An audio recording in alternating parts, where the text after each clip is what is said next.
to A Well-Designed Business. My name is Luann Nigara, and I'm so glad you found this podcast. Together with my husband Vince and our partner Bill, we have grown our company WindowWorks from the ground up. So I know and I understand the challenges you face in running your interior design business. I also know that your talent alone isn't enough to ensure your success. So on this podcast, we talk about strategies and practical steps to help you grow your business. But make no mistake about it, we have our share of fun here too, mixed in with those aha moments that I love so much. This isn't fluff. Nobody has time for that. Whether you are a new interior designer or a seasoned designer, I am here to help you create and to manage the kind of interior design firm that you dream of. It's straight talk and it's action. Are you ready? Let's get started. Hi, welcome to A Well-Designed Business. It is a very special day around here. We are celebrating 8 years of the podcast. I can't believe it. What a wonderful ride it is. And it's not just a happy birthday to the show. It's a happy birthday to all of us. Whether you have been with me since day one or you are tuning in for the very first time, this show is and always has been for you. And I couldn't do it without my amazing sponsor since the very beginning, Kravet Inc.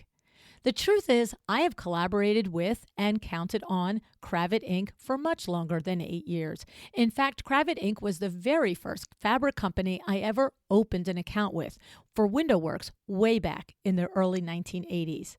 I hope you too have an account with them. All these years later, they have added so much to their product offering to help each of us create beautiful rooms and beautiful window treatments. I am beyond thankful for the potential they saw in this crazy idea of mine, for all the events they have hosted and invited me to participate in. And yes, there's one coming up. I'll have to tell you about that a little later. But mostly, I'm grateful for this friendship we have forged. It is a testament to the way they do business and life. The company culture, led from the top by the Kravet family, is one of respect, kindness, collaboration, and a passion to make our industry better. It is my honor and privilege and joy knowing Kravet Inc. has been by my side every step of the way here on A Well-Designed Business. Because of this remarkable milestone, we are going to do things a little differently today. In honor of Kravet Inc. and our partnership over these last 8 years, I put together a little best of episode for you. Between my two podcasts, I've interviewed over 1,000 designers and industry experts. And today we are featuring those professionals that have partnered with Kravet Inc. to create their own collections. And here's the best part. You're getting a bonus episode this week. That's right. We want to get all the Kravet love we can, but it just wouldn't fit in one episode. It was impossible. So part 2 of this episode will air tomorrow. Come back and enjoy that little extra bit of content. Alrighty, let's get into it. Through the stories of these hashtags, smart ladies and smart men, you will come to learn exactly why, when I launched this crazy idea for a podcast, I reached out to Kravet Inc. I always tell you, you must sit, think, and establish your mission, vision, and core values. These are the true foundation of your success. You need not do this just because it says it in some business book somewhere, which, by the way, it says it in my business book, but because your mission, vision, and values are the standards by which you will make all of your business decisions. With each opportunity, every potential client, trade, or vendor, you will ask yourself, does this activity or does this person align with my mission? Does it propel me to the vision for myself and my business? Does it align with my core values? Through this lens, you will know every time when to say yes and when to say no to anything and everything. I will never forget when Jesse Lazarus at Kravet Inc. told me after reading my pitch, he brought the idea of the podcast to Carrie Kravet. And in 2015, Carrie, like most people, had no idea what a podcast was. But, Jesse said he put that aside for a moment and asked me, why does she want to do this podcast? And why is she coming to us? Jessie explained to Carrie, she wants to teach interior designers how to be profitable. She wants to help them grow their businesses. And she picked us because she has worked for us for 30 plus years. She said she has had the same sales rep, and I want to shout out to Ken Podos here, and she knows the D&D showroom staff, and a little shout out to Jay Podos and the whole gang over there. And she said, if all of these wonderful people have chosen to stay at Kravet for more than 30 years, then as management and leaders, we must be good people. You see, I was looking to work with people who were aligned with my core values, not just a company who could write a check. And the cool thing is, and the reason we are here today, is Jessie told me that Carrie said, well, I'm not so sure about all the details of a podcast, but I know it is our mission here, too, at Kravet, to help interior designers be successful. So yes, go take the meeting with her and let me know what you learn. Here you have two business people, myself and Carrie, each with our mission and core values clear, not knowing for sure how the next steps would play out, but each knowing if our mission and vision and values are aligned, it's always worth exploring. We can all make deals for money, for profit, but creating collaborations that align with our mission, vision, and values, well, that's something special. And it brings rewards to all the parties on all the levels. So today is a tribute episode, as I mentioned, to all of the other people, in addition to myself, that have chosen to align themselves with Kravet because their values align. And today we're going to kick it off with a short clip from our 100th episode where I introduce Scott Kravet to you. Scott has been with the company for 40 plus years, serving as the Chief Creative Officer. He is also part of the fourth generation of the Kravet family to join the family business. And in another funny, interesting alignment, the fourth generation, Scott, Carrie, Lisa, and Ellen, they joined the business in the early 1980s. Which I think is kind of a funny coincidence because that's exactly when the Vincenz and I began WindowWorks, the early 1980s. I love the simple synchronicity of this. Anyway, in this segment, Scott Kravet is telling us a bit about the history of Kravet Inc. And so your great-grandfather, Sam, started the company back in the early 1900s. Tell us a little bit of what you know about that and how that started. And I would love for everybody to hear the story. Sure. Have you ever seen the movie Fiddler on the Roof? Yes. At the end, they send everyone away out of Anatevka. Well, that was literally my great-grandfather. He was a tailor, and he came across through Canada into the United States by himself, and then he made enough money as a good tailor and brought each of his sons over. He had 4 sons, one at a time. So he set up in the Lower East Side on Suffolk Street, and he was involved with making high-end suits that were done in muslin back then. So it was only 2 or 3 fittings, and people would come down in a chauffeured car to get the fittings. So it was very, very expensive. About $100 a suit. Turn of the century was a really nice suit. Whoa. And he also, way back when, pictures were hung with a little picture cord with a little rosette in it. So everything was all trimming. So it was trimmings, notions, and woolens. And he also worked in an elastic factory. So my dad tells the stories as a kid that he would rewind the seconds from the elastic, because back then men's sleeves didn't have a certain length. It was all one length, and you gartered it with a garter around your biceps, and also your stockings were also done with an elastic. So elastic was very important. So 4 sons came in. My grandfather was an outside salesman, and whoever lived the longest of the 4 brothers got the company. My dad is the oldest.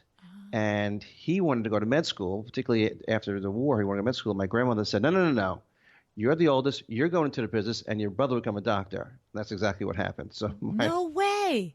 Yeah, so she kind of dictated. Her grandmother kind of dictated sort of the progression of generations. My dad was really running a one-man show for many years. And then my brother, who's the oldest son, he went away to law school, business school, and said when he finishes that, he says, listen, I think I'm going to join the business for a while. And he had a conversation with my dad, say, listen, if you're going to rule the company with your heart, that's one thing. But if you rule with your head, I'll come join you. And my brother, Carrie, he joined, made some changes sales-wise. And then I joined 6 months later.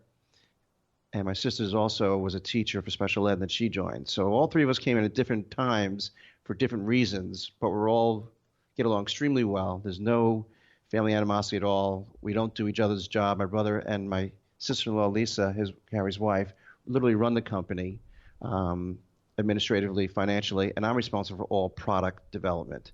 So there's no crossover whatsoever. Unfortunately, Carrie is colorblind, so he can't tell me what I'm doing wrong, except for the mistakes I have that are in the warehouse or the 3 warehouses that we have. And my sister's in charge of all the marketing.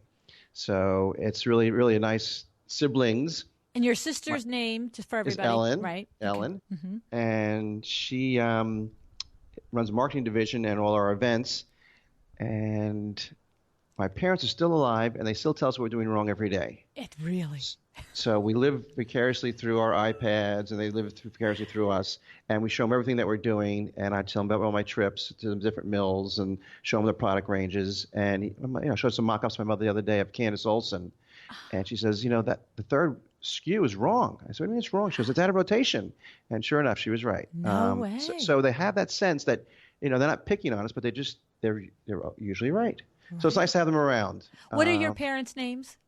My mom is Yuta, U-T-T-A, and my dad's name is Larry. Nice. So my dad's 91, and my mom is 88. Isn't that something? Yeah, so we have now also 5th generation involved. My niece and nephew are involved. They've been here for quite some time. My niece has been here probably 6 years. She's in our Boston showroom. And my nephew just joined us about 2-3 years ago, and he's in the administrative part of the business. And I've got some children. We'll see about them in the future. So, yeah. So tell me about, obviously you said right in there that you and Ellen and Carrie all have completely different roles, and you don't overmanage and micromanage each other and infringe on each other's areas. Not at all. Okay, so, and our company, WindowWorks, is set up the exact same way, interestingly enough. We have 3 partners, myself, my husband, and our cousin Bill, and we're exactly the same way. But I find in my conversations with family-owned businesses, that's unusual. And so here you are, obviously way much more scaled than WindowWorks is. But how did you guys come to knowing? For us, it fell into place very naturally. How did it come to you guys? Like when you joined and Carrie had his role because you were 6 months later, was it like, well, I'm going to do something different than you so I don't have to deal with you every day, or not even in a positive or a negative way, or is it just that you had different interests right from the beginning? Different skill sets. Yes. Carrie got an MBA, and he went to Harvard Law School, so he's got a law degree, and that's what he was going to follow his path. And I went to Philadelphia Textile, so I'm more technical, and it just clearly divided from our education the different parts of the company we're going to do.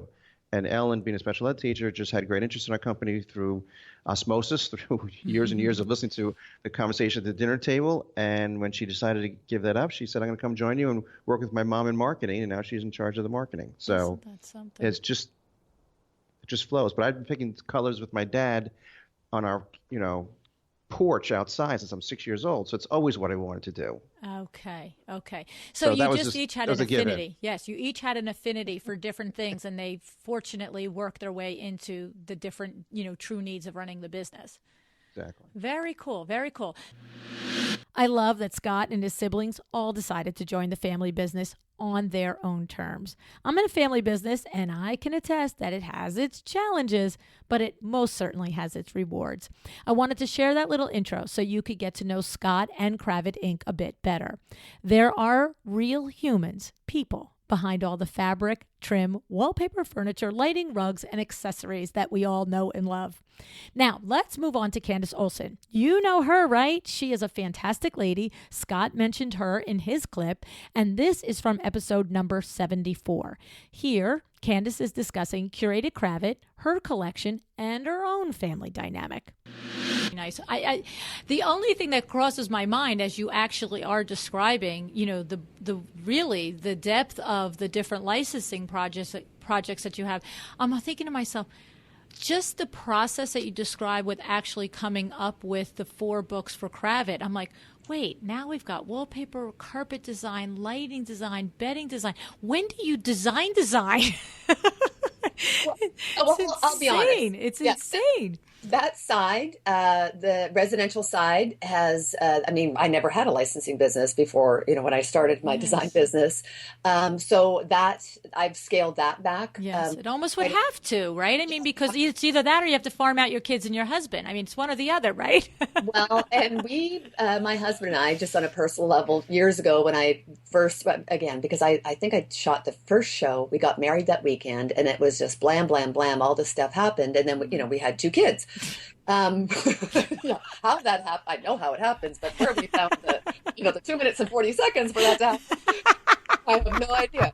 But we kind of sat down as a couple and said, because I knew I couldn't sustain the schedule, because with TV you have no flexibility. It was 7 to 7 every single day, and in 12 years of shooting, or I missed one day, and it's because I was taken to the hospital, in an ambulance. But there just is no sick days. Oh my God. And I also thought, this isn't.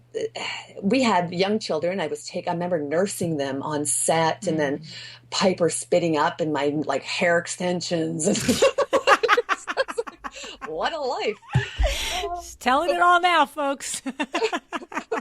We said, when they were babies. I'll be honest. With that schedule, you would come. I'd see them in the morning and then see them at night, and I said, this is just no way to raise a family. But we knew that, once they get to that age where, and I see it now. I've got a 10 and a 12-year-old daughter. Say no more, right? It's Right, all drama, exactly. drama. And that's hands-on. You got to be there for her. You got to be there, and that's when. So that has become more of the focus, and the licensing, the design of it. If I'm designing at 3 o'clock in the morning or 3 in the afternoon, now it's on my terms. I have the flexibility to get the kids to soccer and hockey and skating and volleyball and piano and that kind of Right. thing. So what you're saying is as difficult and as time consuming as it is to not only develop the 4 books like for Kravet, but the other things, they're not driven by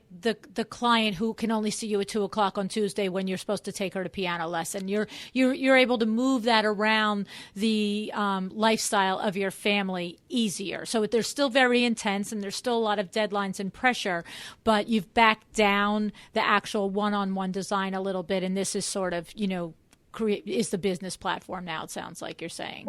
And it only took 25 years. Aw, you see?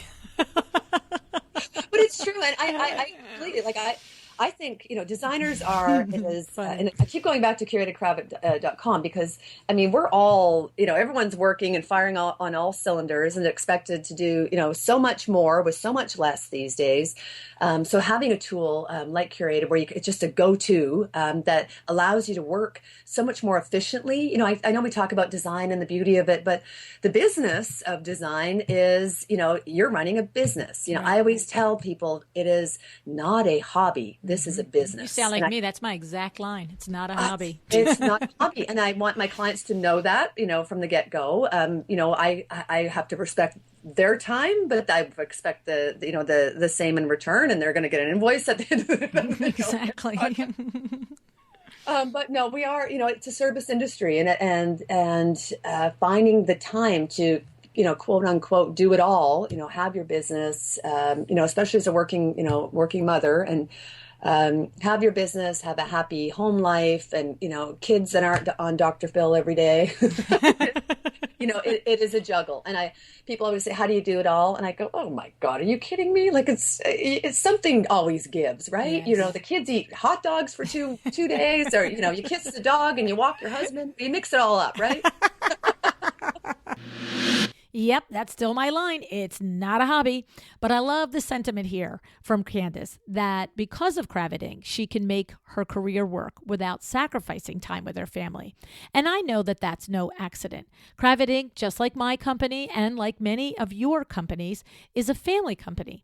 And it doesn't mean you have to be 5 generations or more in. It just means that family is a core value. Now, here's another oldie but goodie, a well-designed business number 59. In this episode, which was our 6-month birthday episode, could you imagine 6 months to 8 years? Will Hunt Lewis joined me. At the time, Will Hunt was the Senior Director of Merchandising at CuratedCravat.com. And he was here talking about the goal of Curated Cravat and the successes. Remember, at the time of this recording, CuratedCravat.com was just a year old. Here's Will Hunt. Cravat, we're just shy, a year and a half away from being 100 years old. And in that 100 years, we've always been on the forefront of the industry. And the next wave, the way everything is moving, is digitally. And why not bring that to the designer? So that was the overarching goal. We've always been committed to customer service and bringing fantastic product to our designers. And what better way than to do that digitally? And make it easy for our designers to shop, and also open up our product offering beyond just fabrics and furniture and floor coverings and drapery hardware. So that was our goal, and that's what we set out to do. And there were many different conversations and strategies on how we would do that. But at the end of the day, I think our vision did come to light to bring unparalleled customer service, a commitment to quality product and design to our clients in a whole new, beautiful, editorial way. Talking about this now, you've got it up. It just had its 1-year anniversary. Tell me something that you're especially proud of that you've accomplished or that Curated Cravat has done or has realized in this last year. There's so many things to list. It's hard to bring it all together. We have accomplished our goal at bringing a beautiful product editorially and conceptually to our clients. We have a beautiful website and beautiful catalog of product across all categories of home furnishings, and we have realized that goal to bring that product, to expand the line and bring that product to our clients. We've had already now 13 designers create these beautiful lifestyle setting rooms for us using product that's all available on CuratedCravat.com. So that in essence is one of the best things that I believe that we've realized. Another thing that kind of sticks in my mind, and this is not something that we initially, when we just started conceptualizing the reason for the website and what we would offer for the website, this came a little bit after we were into our merchandising plans. But we are the first in the trade space to offer a ready-to-ship upholstery program. So that wasn't on the table from the beginning. It developed as you developed the product and the program. Right. It wasn't on the table from the beginning, but we all put our heads together and we thought, what do designers need? What is something they really need, and what is something that we can offer through CuratedCravat.com that no one else does that will really help them finish their projects, that is something that is not readily available. And it is cravat quality, bench-made, American-made upholstery that is boxed and ready to ship. Now, you can go into our showrooms. We have countless options in upholstery with limitless ways of customizing, from frame to size to cushion fill, all of that kind of thing.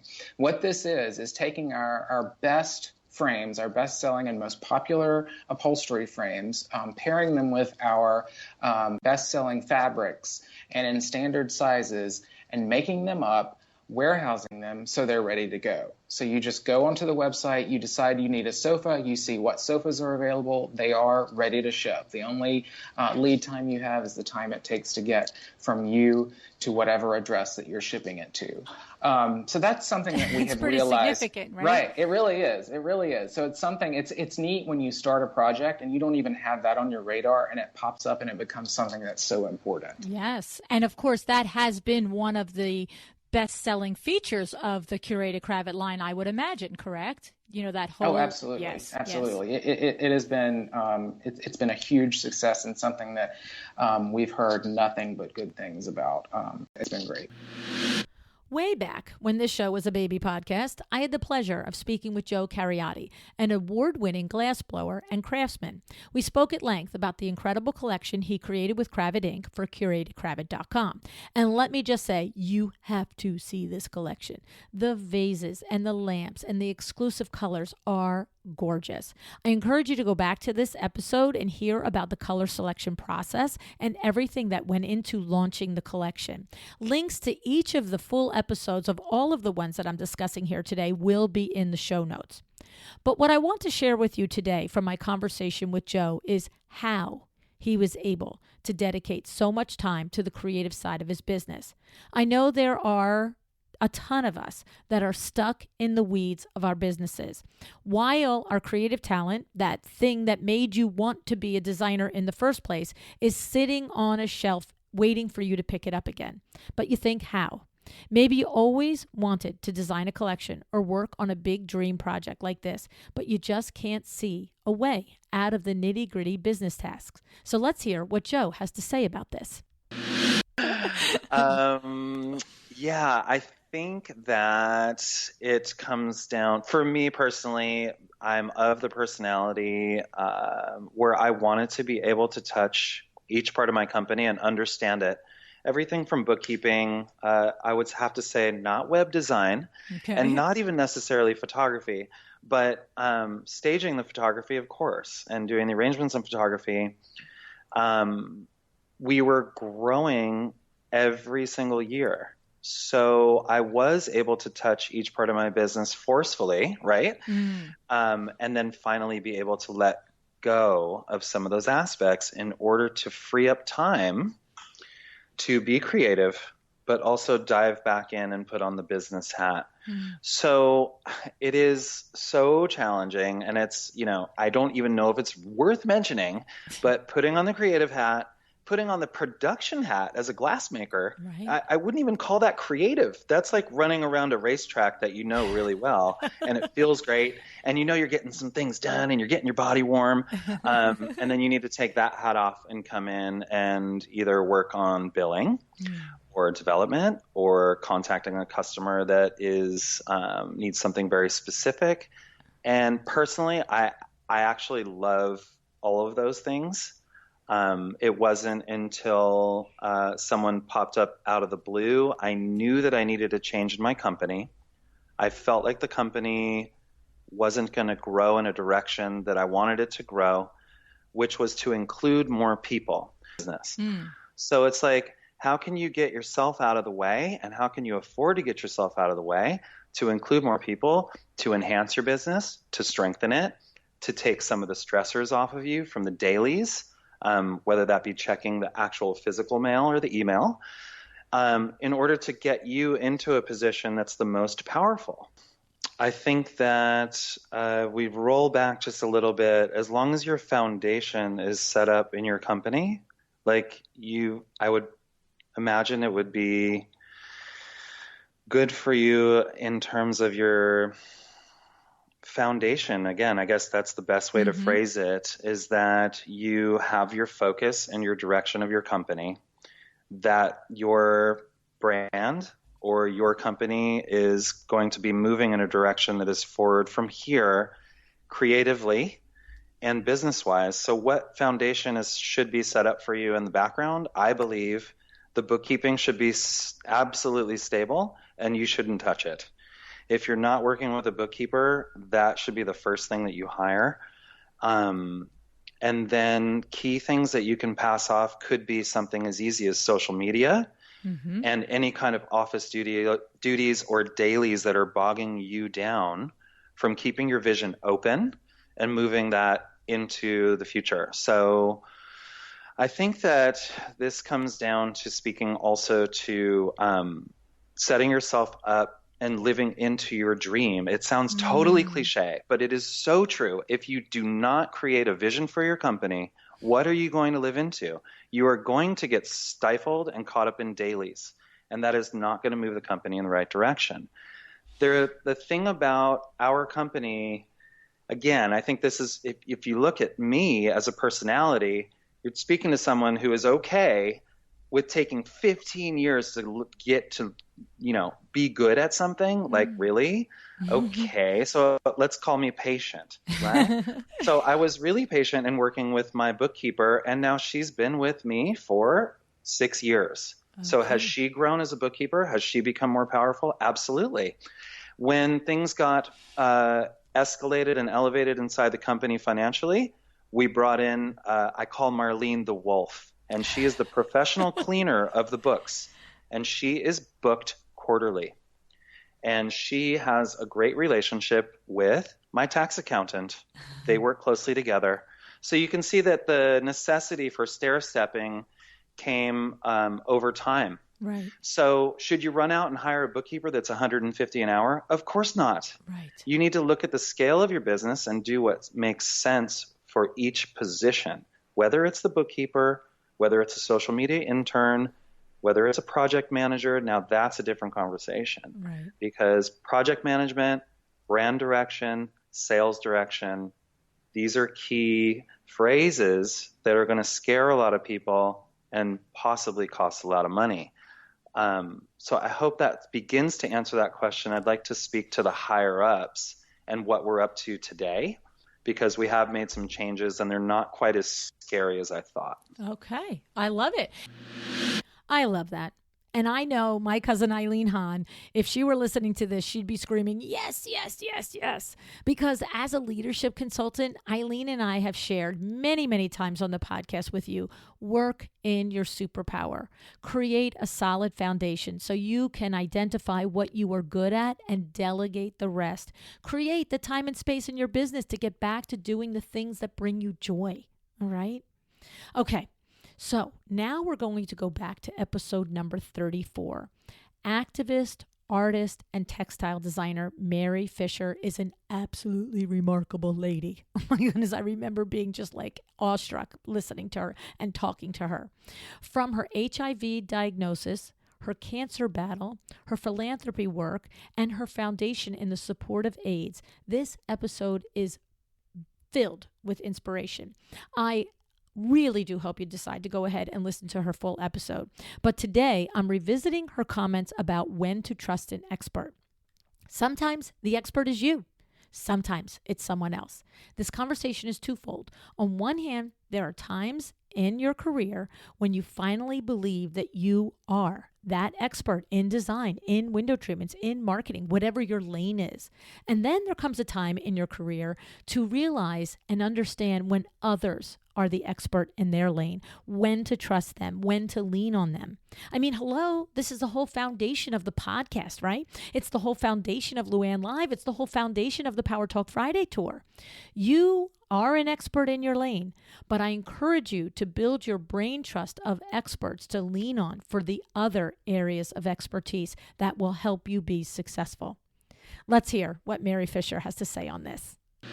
Truthfully, I have some business advisors who are a whole lot smarter than I am. A great lawyer, the head of an all-woman accounting firm, a friend or two, I'd turn to them first on anything business. And so I can concentrate on my art. And I don't think I know everything. I mean, I in fact, I know I don't know everything. I mean, I really know I don't know everything. And I'm the first one to admit it. But I think when I was younger, I thought I had to know everything. I thought that if I didn't, if I couldn't know everything, then I couldn't do the job. And I found that in the jobs that I had, when I was first starting out, I was a producer, television producer, public television, commercial television at the White House, and all of those things that I've done in my life. I thought I had to know it all because I was a woman and I was the first woman to do all of that. So I thought I was, I had to be more. I had to be 5 of me. Well, and that's the truth. Let's be real about that. I mean, I understand that you grew through it and I know where you're going to go with us, but I just want to take a moment to acknowledge the things that you did very early in your career that were, male dominated fields. A lot. Well, all of them. Yeah. No, so go ahead. Yeah, no, that's fine. But I mean, all I'm saying is that I think that and now I probably lost my train of thought. I'm sorry, but you were That's going right. to how you don't know everything, and I believe you were going to say how you surround yourself with your advisors. I do, and I do. I surround myself with wonderful advisors. It's taken me a while to get an incredible team of people in my studio, and also a team of people outside my studio that help me with all the things that I can admit now that I don't know. And this is also an extremely valuable point for all of us to understand, that if you have trusted people in the areas that you're not good at, so if you are creative, then you need trusted financial advisors, lawyers, things like that, people like that you can rely on. You need to be, you need to have your head on. You can't just, trust people implicitly, even if they are, completely trustworthy. You have to be a partner in the decision, but it is well advised that, go to somebody that you respect and you know has your back, and you can bounce the ideas, the next risk. This is how you evaluate risks and investments, right? Exactly. Yeah. Absolutely. Yeah, like your totally artist in you wants to run off and do something, but the smart business person in you, sits down with somebody that you trust and you say, okay, this is my vision. This is how I see it working. Is it going to work on paper? Is it going to work on the books? Are we going to make this really happen? Yeah, you have to do that, or else all of a sudden you don't have a business. And being creative is so important for me. But luckily, and fortunately, I'm blessed with people that I have found, and I've made mistakes, and I thought at the time those were failures, but I think I can say right now that it's probably they've been learning experiences, and I'm a little more careful. So I also caution people that think that they found the exact person. You just be sure. Be sure before you trust, because I'm a very trusting person, and I tend to do that. So I have to be very careful, and trust advisors to say, oh, wait a minute, that person may not be what you think that person is, and be careful. You just have to be careful, because it's not if you're trusting yourself to do your art, you need to be sure that what you're doing on the other side of your world is also trustworthy. So, who is on your list of trusted advisors? If you have them, yay you. Great. If you don't, this is your homework assignment. Sit down and take the time to make a list of the areas where you don't feel like an expert. And here's like a newsflash. It should be a pretty good long list, okay? Each of us, right? But the cool thing is start building your network. And I'm just saying, you know what? The Power Talk Friday tour might be a good place to start with that. All right. All right. Now, take a second to check out Mary's collection at Kravet. It is really, really beautiful. All right. Next on the hit parade, I have Jesse Lazarus, Chief Process and Innovation Officer for Kravet Inc. Jesse has this very special place in my heart because he was the very first person at Kravet Inc. that I spoke to get this partnership started. Kravet Inc. is dedicated to innovation, and Jesse is at the wheel driving Kravet in this direction, like the true visionary that he is. Let's hear it from Jesse. Comes to tech in our industry, I'll separate it into two different things. We'll look at specific technologies like tools that are coming out, and we'll look at more immersive technologies like platform-based technologies. And really, one of the cores we have in everything we do, one of our core mission values, is that we want to make sure that we're always supporting the interior design industry. We're doing what's right by the industry, and we are helping to support functions in the industry that will make it better, make it more efficient, make the designer's job as simple and easy as possible. And we apply that to technologies as much as we apply to anything else. And when I look at tool sets that come out, technologies that come out, we look at it and we'll say, okay, what is this going to do? Is it going to remove friction points for the designer? Is it going to make their task easier? Is it going to let them focus on the core values they bring to their clients? Or is it noise? Is it a cool whiz bang type of thing to do. And when we look at platforms, we look at it the same way. One is this platform really working to improve the experience of the interior designer? Is it looking to create an efficiency in the industry that doesn't exist today? Or is that platform looking to get in and kind of commoditize what's happening? And we run that calculus, and that's how we figure out what technologies do we want to look at, see if we want to adapt, and what platforms we want to engage, and then help them in their mission to make those efficiencies or improvements within the industry. Listen, I'm digitally immersed, right? But I would be naive to sit here and think that we're not in a tactile industry. And I think showrooms have an amazing importance to the industry and will do for some time. I think it's incumbent upon the companies that own those showrooms to make sure that they evolve what they're doing. And I think, the old model of I'm going to throw product on a wing and I'm going to put some books on a table, that's going to go away. We need to be destinations. Showrooms need to be destinations. They need to be educational centers. We need to not only make product available, but make knowledge available and content available for interior designers. You see a lot of, I shouldn't say a lot, you see an emerging trend of showrooms trying to do CEU courses and things to that effect. And I think that's great. And I think that's definitely a role that they can play going forward.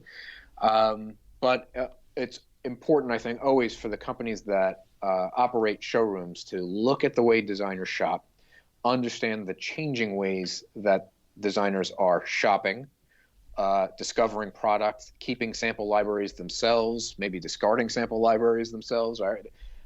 And evolve their model to work to that. And that's something that we try to do all the time as well. We actually have a pilot showroom that we're going to be opening in the 200 Lex building in New York in July. That, we've looked at the way our showrooms are designed and we've said, okay, how do we make this, instead of our traditional showroom environment, a collaborative workspace for designers, a place that they can come in and it feels like they're working in their own studio, in their own library, in their own office space. And to do that, we've basically thrown the wings out and made a self-service environment. We've created their memo library in our own showroom space. And tried to make it so that it flows the way we hear from our customers that they shop the most, that they're looking for color, that they're looking for pattern type secondarily, but those are the two predominant ways that they're shopping for product. So the showroom is merchandised that way. Sampling is laid out that way. In an effort for it to be simple for them, again, give them time efficiency. They're not waiting around for a memo room to pull memos, put them in a bag, and make them ready for them. They can take and go as they need. And we have the operational efficiency to make sure that we're constantly replenishing that showroom environment, so it's always showing the most current items that we have in the line. But again, that's an effort by us to take that model and say, okay, how do we evolve the showroom experience so that it changes with the way designers may be changing the way they do their own business. He truly is my podcast fairy godfather. I've said that to you before, and it's so true. That clip is a perfect example of why Kravet Inc. was my first call for sponsorship. They are so genuine in their mission to always be innovating, always be evolving in whatever way serves you, the interior design community, best. And I just love it. In that chat with Jesse, I mentioned David Phoenix and his experience working with Kravet. And you've heard me say it a million times, and now you've heard several other designers who have collections with Kravet say the same thing. It's the people at Kravet that make the difference. It's their character that makes these iconic designers come back again and again to work with them. And in this next clip, you'll see another example of how your character is sometimes the deciding factor in your success. Let's wind it back to this show and hear what David Phoenix had to say. I was driving a beat-up yellow Volkswagen Bug from 1971 with wood headlights. It wasn't pretty. And so that was in 1993. And I didn't know what to do. So at the time I was looking at the classified section, the newspaper.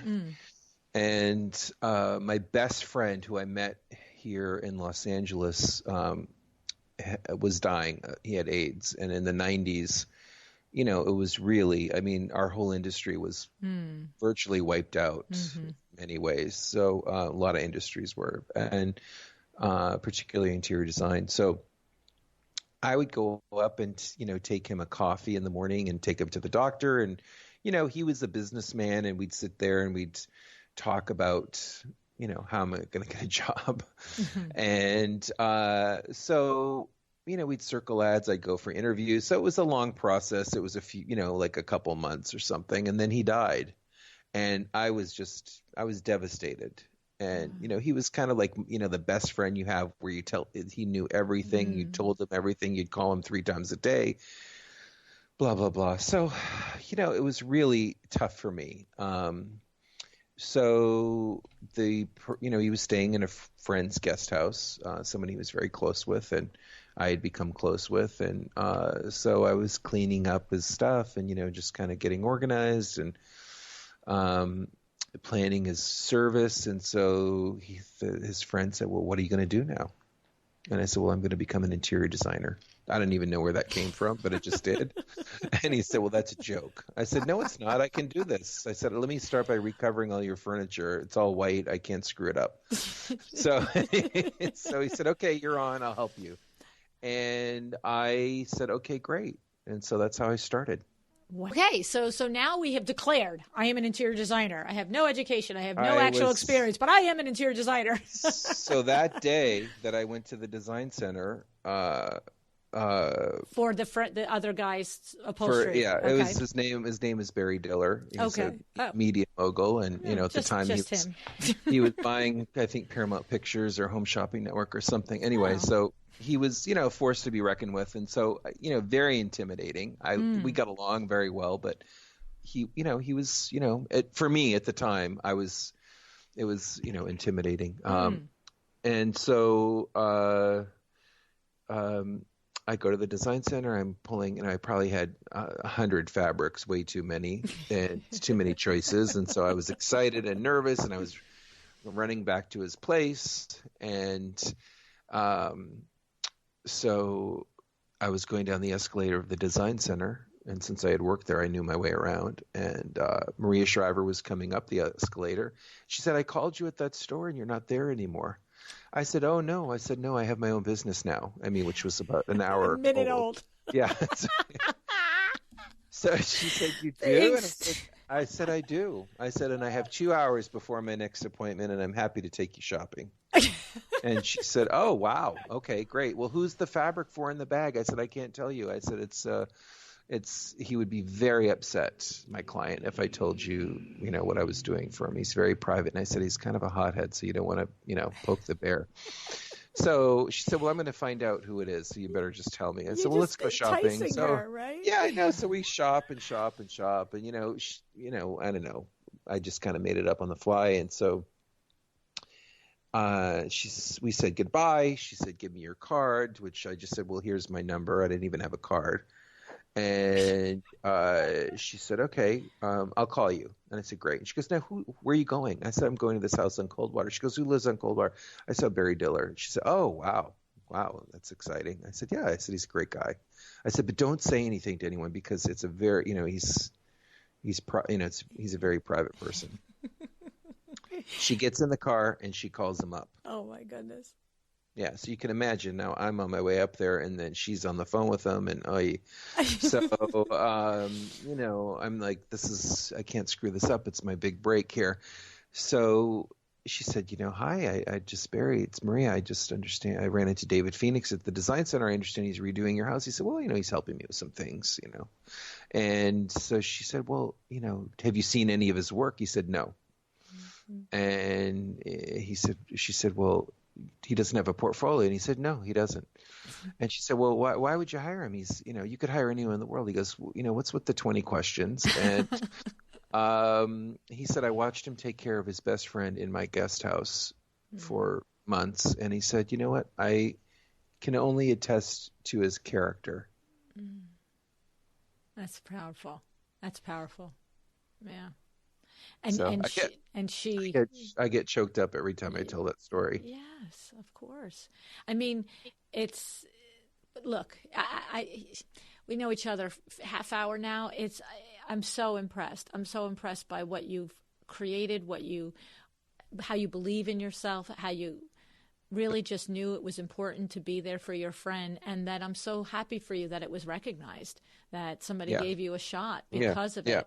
Like you said, Yeah. he said, I can only attest to his character. If that's all anybody could do for any of us, my goodness, really? Yeah. Is it? And so I just think despite everything that was probably really, really difficult along the way, there was something in you that just went, I'm worth this. I'm going to do this. I am a designer. That's it. And guess what, Maria? Well, yeah, you got yeah. 2 hours, I'll design for you. Well, Barry said to me, he said, "Think big and you'll be big." I So love that's it. been my tagline. Think big and you'll be big. I love that. Yeah. Right. It's true. It's so true. What you think you create. That's why it's true.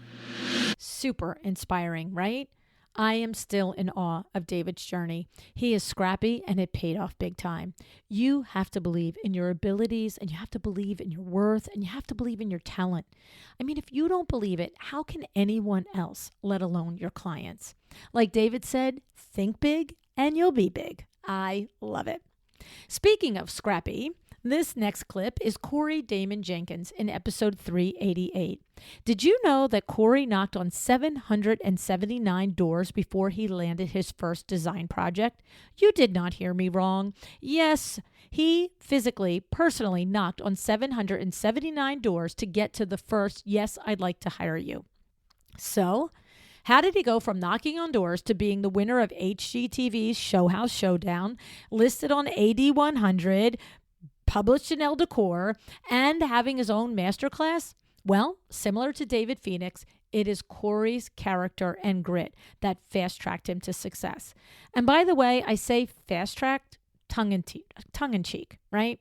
I personally know the days, hours, weeks, months, and years that Corey has kept steadfastly focused on his dream and vision for himself in career. So I'm sure what looks fast to us didn't always feel so fast to him. So when others seem to have so much success, please never underestimate the hours that they have spent making it look effortless. Now, at first, like the true introvert that Corey is, he did not want to do the HG Show House Showdown. He wanted the exposure and the opportunity, but he didn't want the national TV spotlight. Thanks to some encouragement from friends, Corey decided to take the leap. And thank goodness for all of us he did, right? Let's hear it from Corey. It wasn't until that actual moment when I saw myself on national television as the winner that it finally set in that I had really, really won.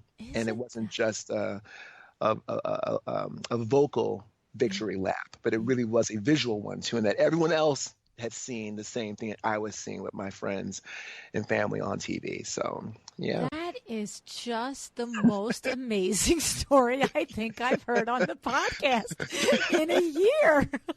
Do you, once you win, do you then sit back, either yourself, like you mentioned your friends a couple of times, or people that work for you, do you sit back with a team and do you actually say, how do we capitalize on this? Or do you hire a PR firm at that point and say, how do I maximize this? Or does the rest just continue to happen organically for a while and it just the organic reach of the program increases the client base and XYZ? I think it's really a mix of the three, Okay. Luann, to be honest with you.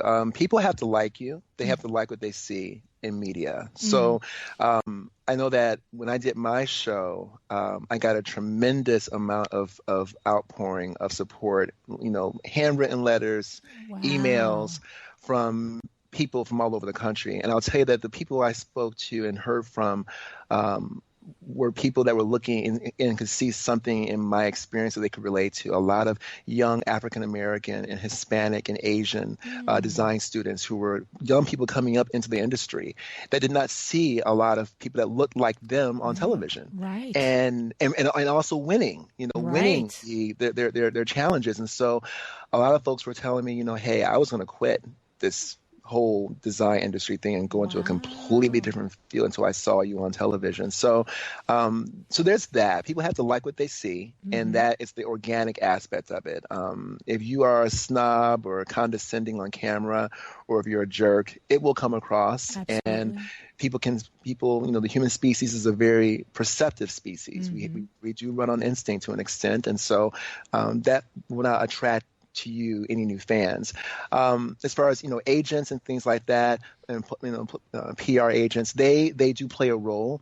But again, you have to give them something to work with. It's like a chef in a kitchen.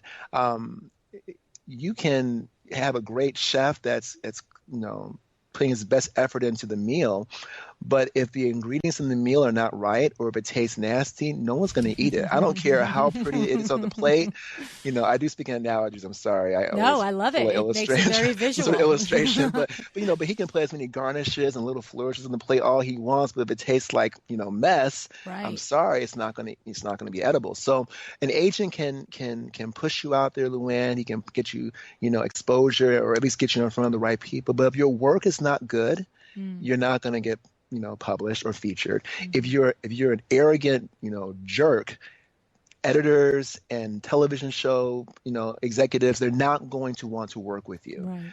These are powerful people. These executives, these editors, they're powerful people, and they are accomplished folks, and they know what it takes, the grit and the blood and the sweat and the tears it takes to make anything happen. So they're turned off by anyone who comes in there thinking that they're better than them, or that they somehow are benefited by their presence. There are a million people out there that are talented, so they'll go to the next person. So your agent can only do so much if you're not legitimately talented and if you're not a nice guy. Right. So have a strategy. By all means, have a strategy, but be humble, be nice to people. That's really important. And make sure your work is edited and that it looks good, because that will make it easier for them to sell you as a product, as a brand. What you're explaining to everybody is that if you're coming up and you expect to make a name for yourself, and you expect for others to talk you up and introduce you to people that can influence and pave a road for you, you need to be humble and grateful and gracious along the way.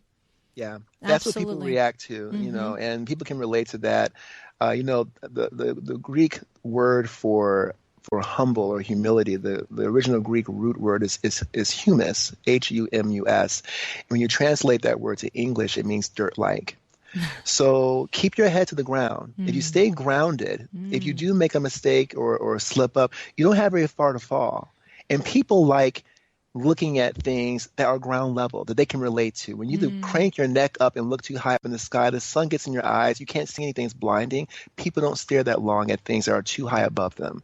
So stay eye level, and people can relate to you more. And that goes for every industry, not just interior designers, Absolutely. but any field. If you are approachable and you are at eye level, you stay grounded, people are going to love being around you. It's terrific. It's terrific advice. I'm going to tell you what, I could talk with you about that all day long. So there it is, right? I mean, I could talk to Corey for days. I encourage you to listen to that full episode and hear every detail of how he came to be the winner. But the real takeaway here is, how do you capitalize on a big piece of publicity? How do we leverage media and press exposure?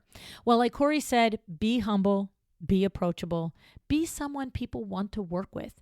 You can have the best PR person in the world, but you need to give them something to work with. It's no wonder why Kravet Inc. partnered with Corey. Not only are they genuinely good people, but they share the same passion for the industry. So please go check out Corey's collection at Kravet.com. So what did you think of part 1 of this special 2-part episode? I hope you enjoyed it so far. I, for one, cannot get enough of these talented designers who each wowed me when I first had the conversations with them. And they are still wowing me today as I re-listen to the parts of these conversations. And we just grazed the surface of their episodes. And I do encourage you to go check out our show notes, where we will have the links to their full episodes, because they are just really such extraordinary humans and business owners that there's so much there that you can still learn from listening to their episodes. Now, tomorrow, we will be back with part 2 of this special 8th birthday edition of the podcast. You're not going to want to miss this. You're going to hear from Nate Berkus, Barclay Butera, Jan Showers, Sue Firestone, and more. Thank you so much for celebrating the podcast birthday with me today. I'll be back tomorrow to keep this party going. Decide to be excellent.